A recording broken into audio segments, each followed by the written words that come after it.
Imagine you walk into your 8-year-old's bedroom. He's not just crying, he's sobbing these deep, gut-wrenching sobs you've never heard before. Oh, wow. You rush over thinking it's a nightmare about monsters or maybe a bad fall. But when you ask him what's wrong, he looks at you, his face filled with this pure, unfiltered terror, and says, "Daddy, I don't want you to go to hell." In that one moment, you realize the monster isn't under the bed. The monster is an idea. Yeah. An idea he was taught outside your home, presented as, a fundamental truth, a pillar of comfort. But for your family, for your child, it has become a source of profound, genuine stress. And this isn't just a story, right? This happens. Exactly. It's one of countless real stories from parents who find themselves in this impossible situation. Yeah. We're often told by figures like politician Janina Pascal that taking belief away from a child is an act of malice because it removes a comforting pillar against life's difficulties. Right, the comfort argument. But what happens when that pillar becomes a wedge? When the supposed comfort of religion is the very thing that introduces fear, tears, and, well, a deep, painful rift into the heart of a family. That opening story really does set the stage perfectly for our deep dive today. It frames the core tension. It really does. Our mission, I think, is to navigate one of the most volatile intersections in modern society, where religious freedom, childhood psychological well-being, parental rights, and the legal systems designed to mediate them all collide. Yeah. We're tackling some complex sources here that explore, the clinical definition of psychological harm, how constitutional freedoms get applied in the very subjective world of family court, and that razor-thin line of neutrality in public education. It's a lot to unpack. It really is. And this isn't just about theology, right? It's about tangible consequences. Exactly. Real-world impact. It feels like a tightrope walk because we have to analyze not just what people believe, but what the measurable effects of those beliefs and maybe the coercive methods used to instill them are on child. Especially children caught between differing parental worldviews or, exposed to these high-pressure external environments. Right. So let's dig into this. Let's start with the psychological impact. Okay. So when we approach the psychological consequences of exposure to, let's say, rigid or authoritarian belief systems, this concept of religious trauma is really central. Religious trauma. Okay. And what's fascinating here is that the clinical definition, sometimes called religious trauma syndrome, it really moves far beyond the idea of a single act of abuse by just one person. Okay, so we're not just talking about isolated incidents of misconduct, like one bad apple. This is about the fundamental experience of being within the system itself. Exactly. That's the key. Our sources define religious trauma as a systemic experience. The damage often isn't tied to one specific person, but rather it accumulates over time. How so? Through pervasive, harmful messages enforced by the entire community, the doctrine itself, the whole environment. It's the inescapable nature of the system that often makes the wound invisible to people outside of it. That sounds incredibly insidious. If it's systemic like that, how does this trauma actually manifest? How does it unfold, say, over a person's developmental years? Well, the sources seem to outline a kind of 3-stage progression, typically. Okay. In the first stage, a trauma occurs. Now, this trauma could be religious in nature, maybe spiritual or even physical abuse by a religious authority figure. Right. Or, and this is important, it can be entirely secular. Something like a major family crisis, a divorce, a natural disaster, maybe a parent getting seriously ill. Okay, so the trauma happens, an event. Where does the religious system come into play then? That's the second stage. This is where the trauma's effects are processed, but through the coercive lens of the person's religion. What does that look like? Well, instead of getting unconditional support, the individual might feel pressured to tolerate abuse, maybe. Oh, yeah. Or perhaps make really unwise, even self-harming compromises. Why would they do that? To protect their standing with God or just to maintain their membership in the community.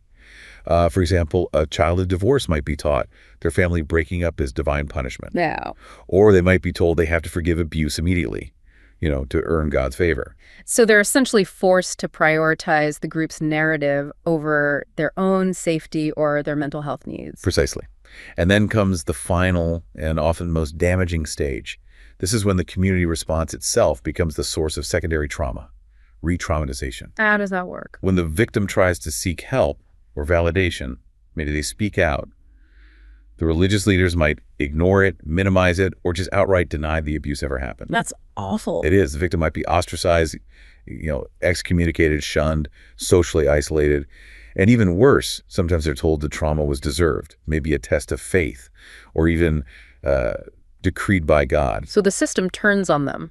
Right, this systemic invalidation. Especially for people whose identities conflict with the doctrine, like LGBTQIA plus individuals who get these explicit lifelong messages that their very self is sinful. It creates this profound, lasting, invisible wound. This is where the clinical depth becomes really essential, I think. What are the measurable, life-altering psychological impacts we're seeing from this kind of systemic damage? Yeah, the symptoms go far beyond just, disagreeing with a religion or becoming disillusioned. The core outcome is often this profound self-hatred. Self-hatred. Yeah, and low self-esteem, depression, self-harming behaviors.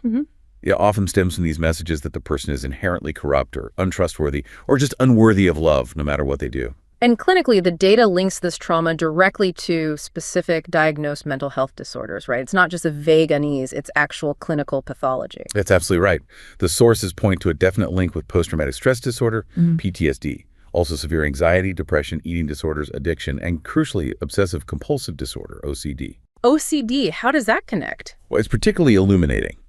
In these high-demand, authoritarian religious systems, there's often this relentless focus on ritual purity, right? Mandated confessions, prescribed repetitive behaviors like specific prayer cycles, or detailed self-monitoring for sinful thoughts.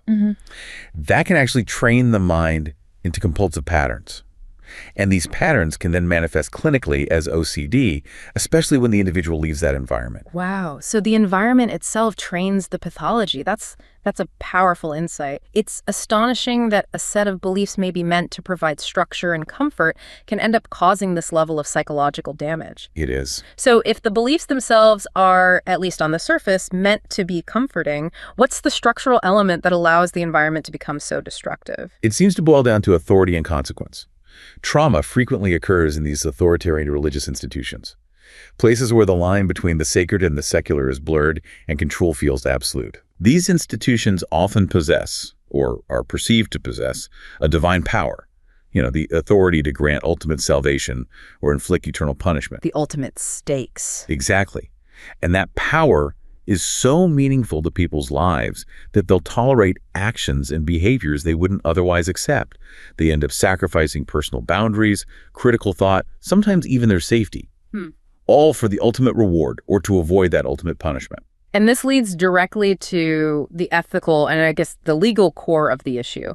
The difference between teaching your children your traditions and what critics call indoctrination. Yes. This is the crucial line we have to try and define. The core argument against religious indoctrination is that it's often considered immoral because it's seen as a form of coercion. Coercion. And potentially an abuse of the parental position, especially when it's directed at someone like a child under one's care who really has no agency to question it or to leave. But how do we, just in a practical, conversational sense, differentiate simple, maybe loving religious instruction, just telling your child your beliefs, from coercive indoctrination? It feels like a fine line. It can be. Indoctrination is really defined by its method and its expected outcome. It's the process of forcibly inculcating ideas, attitudes, doctrines by coercion. Okay, by coercion. And expecting the person not to question or critically examine the doctrine they've learned. Teaching, on the other hand, involves sharing beliefs and traditions, but allowing for critical examination and, future autonomy. So if teaching is, say, our family believes in X and we practice ritual Y, what does the coercive method of indoctrination actually look like in practice? It often involves leveraging fear, conditional love, social isolation. How so? Indoctrination might sound like, if you question the divinity of X, you'll be abandoned by your family, shunned by our community, and ultimately you'll face eternal, agonizing damnation. Right, the threat. That coercive leverage, the threat of catastrophic, inescapable consequences, is really what separates it from non-abusive instruction. It actively suppresses the critical thought necessary for a child to develop their own autonomy. And that takes us directly back to that 8-year-old child sobbing about hell. That profound, painful anxiety, the lifelong fear of one's own damnation, or maybe the damnation of a loved one who passed away. Like the painful anxiety surrounding the belief that maybe a deceased mother is currently in hell. Exactly. That's viewed by critics as a direct toxic outcome of that coercion, isn't it? It is. It's not simply being taught a difficult theological concept. It's being forced to internalize it without the intellectual agency to question it. And that creates this pathological fear. The severity of the outcome seems directly linked to the lack of agency that the coercive environment created. Okay, so this is where the systems we create, specifically the legal system, are forced to grapple with these psychological tensions, often within the most intimate unit, the family. When parents separate, courts have to decide custody based on what seems like a straightforward standard: the best interests of the child. The best interest test. It's the foundational legal concept in family court, absolutely. But it's almost like a legal blank slate. Meaning? Meaning it grants family court judges enormous subjective room. They can consider a parent's ideology, their worldview, and, crucially for our discussion, their religious or irreligious principles when determining fitness and custody arrangements. And to really understand the historical depth of this judicial power, we apparently have to look back, way back, to the infamous case of Percy Bysshe Shelley. Indeed, the famous English atheist poet. He lost custody of his children back in 1817. Why? Largely because the Lord Chancellor at the time reasoned that Shelley endorsed atheism and sexual freedom, and therefore he would inevitably teach those values to his kids. Wow. So his beliefs cost him his children. Essentially, yes. And that historical precedent crossed the Atlantic. Figures like Justice Joseph Story later wrote in the U.S. that a father could lose his parental rights for atheistical or irreligious principles. The message was pretty clear. Ideology is fair game in custody battles. Now, obviously, modern courts can't openly reject a parent just for being an atheist anymore. No, constitutionally they can't. But the structure of the best interest test itself often leads to, let's say, institution biases, right?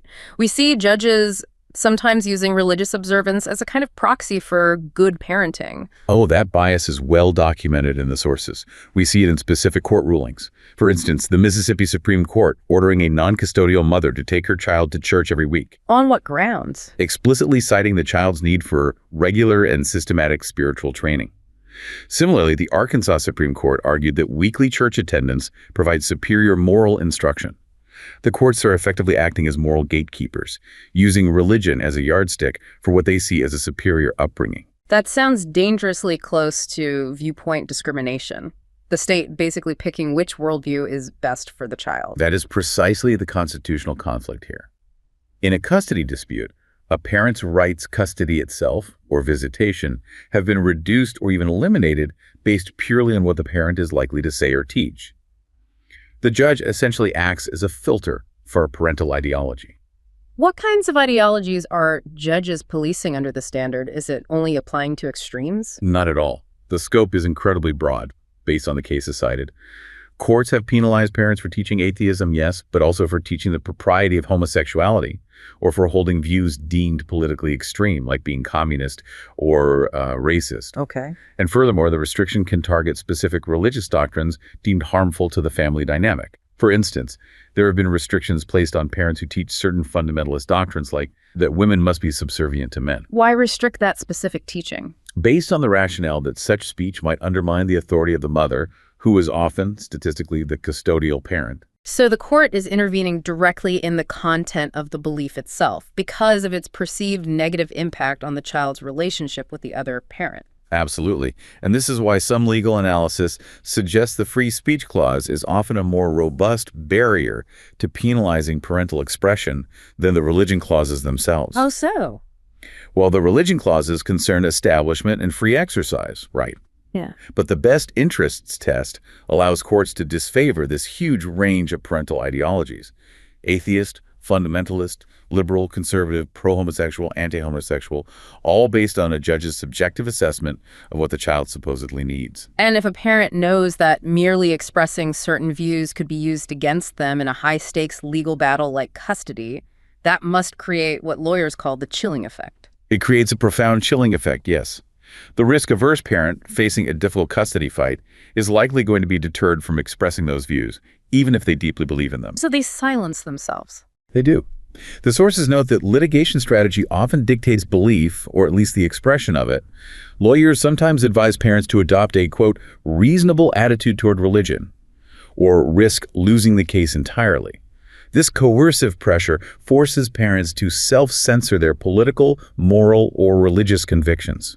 Another specific and pretty common restriction involves limiting a parent's religious speech because it's judged to be inconsistent with the religious education that the custodial parent was providing. Right. The theory seems to be that contradictory teachings confuse children and maybe undermine parental authority. And while a desire to provide consistency for the child is, understandable on one level, these restrictions quickly drag the civil court into theological territory. Which the Constitution forbids, right? Which the Establishment Clause generally forbids, yes.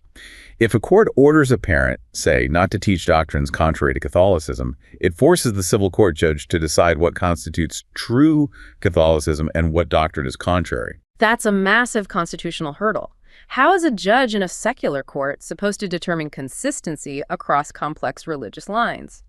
Constitutionally speaking, they really can't. For example, how would the court judge the difference between Reform and conservative Judaism? Or decide if certain Protestant teachings on salvation are inconsistent with Catholic teachings on the Eucharist? It's impossible without interpreting doctrine. And the state can't do that.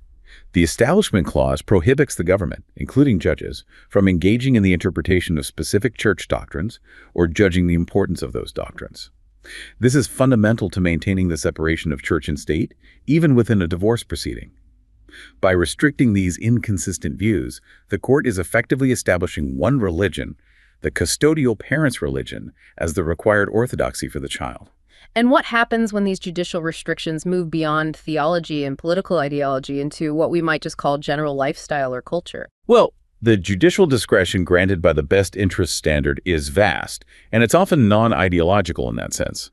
Courts have restricted parental rights based on things like profanity, R-rated movies, whether it's due to violence, sex, or just language. Okay. Vulgar music, gun magazines, or even in some cited cases, displaying pictures of drag queens. Yeah. These decisions are based purely on a judge's subjective assessment that these materials are somehow against the child's developmental interests. But if these restrictions are based on personal tastes, like a judge just doesn't like a certain kind of music or a movie rating, how is a parent supposed to know what behavior is actually prohibited? This sounds completely arbitrary and unpredictable. That is the crucial legal problem. Yeah. The void for vagueness doctrine. These restrictions are often deemed unfairly unpredictable and vague. Because there's no clear standard. Exactly. A parent has no reliable way of predicting which cultural materials a specific judge, basing their decision perhaps on their personal sense of propriety, will consider harmful enough to restrict visitation or even custody. When the penalty for getting it wrong is as severe as losing access to your child, the law requires clear, explicit standards. A judge can't just say vulgar music is banned. They have to define what vulgar means in that context. When they fail to do so, the restriction runs a serious risk of being unconstitutional due to vagueness. So this subjective assessment of what's bad for the kid becomes this legal weapon that's almost impossible to defend against, unless it falls into that one very narrow constitutional exception you mentioned earlier. Exactly right. The single clear exception that courts generally uphold are restrictions that are narrowly tailored to prevent one parent from actively undermining the child's relationship with the other parent. So direct attacks. Right. If a parent is constantly hurling direct, non-ideological insults, things like, your mother's a criminal or your father's a loser, those kinds of restrictions are generally deemed constitutional. Why? Because they protect the child's primary relationship with the other parent, not suppress an idea or a viewpoint. Okay, let's shift gears now. Moving from the fractured family unit to the public square, specifically the schools. Here, the constitutional baseline seems historically clearer, doesn't it? Generally, yes.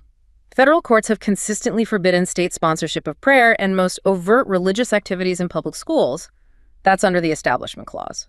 The state simply cannot use its educational arm to endorse religion. That baseline of non-endorsement is clear, but it's continually under fire. The tension is, well, palpable right now. You can see it demonstrated by the new lawsuits filed by multi-faith and non-religious families in states like Texas and Arkansas. What are those about? They're seeking to stop public school districts from displaying the Ten Commandments in classrooms.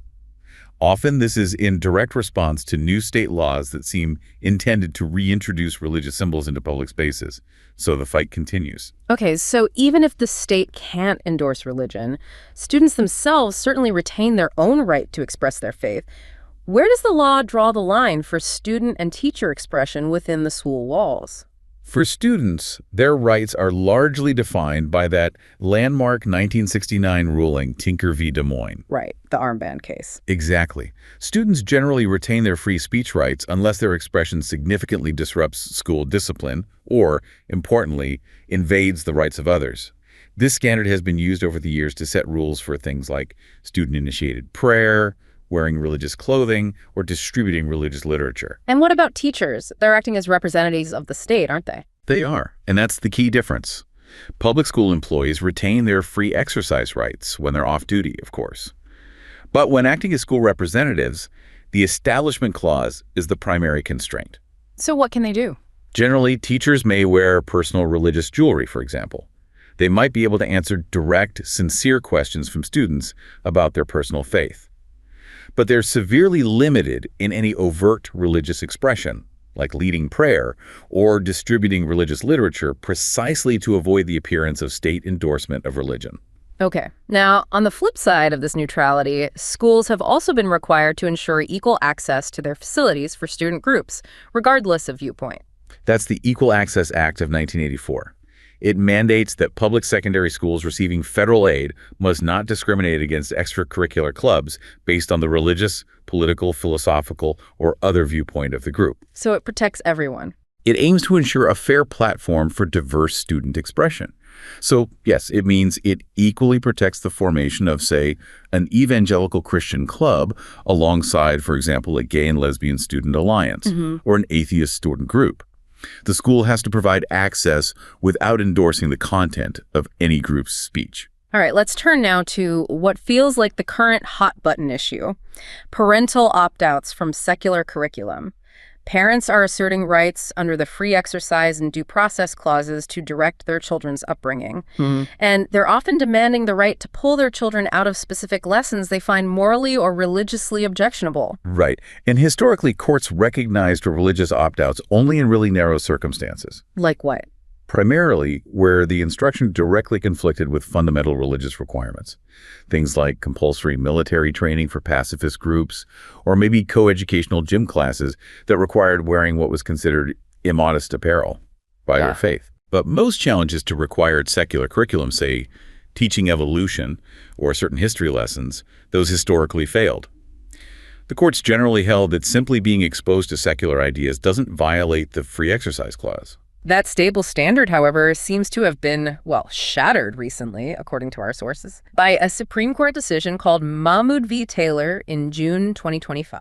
Yes, this ruling is being described as a drastic break. It seems to fundamentally change the nature of public education in this regard. How so? What did it rule?